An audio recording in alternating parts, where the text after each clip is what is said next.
So I'm going to give you a quick tip that you can implement to make your chords sound a bit more interesting.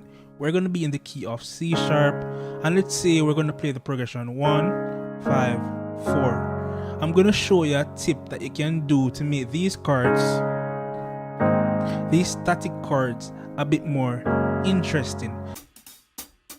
So normally, this is what you'll be playing. Whether you're playing the 9th or you're playing the major 7th, up to you. But what I'm going to show you is this.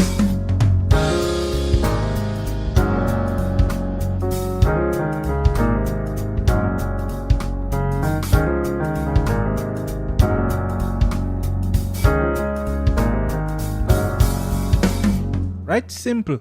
All I'm doing is basically drop 2s. So I'm taking this second note from the chord in the right hand. Let's say you're playing a C major, you're taking the second note, the F sharp, the F, and playing it in your left hand.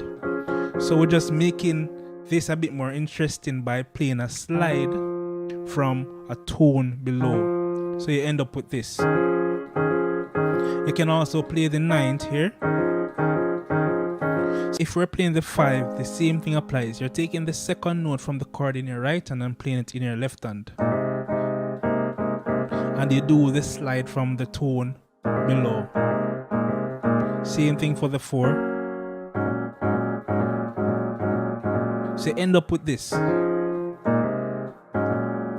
And you can play around with the melodies. So you can end up doing stuff like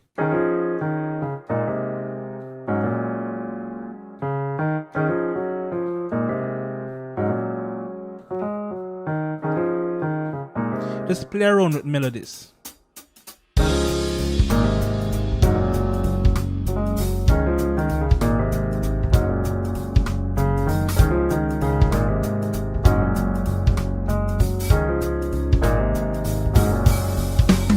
So that's basically it, guys. I hope you found it very useful.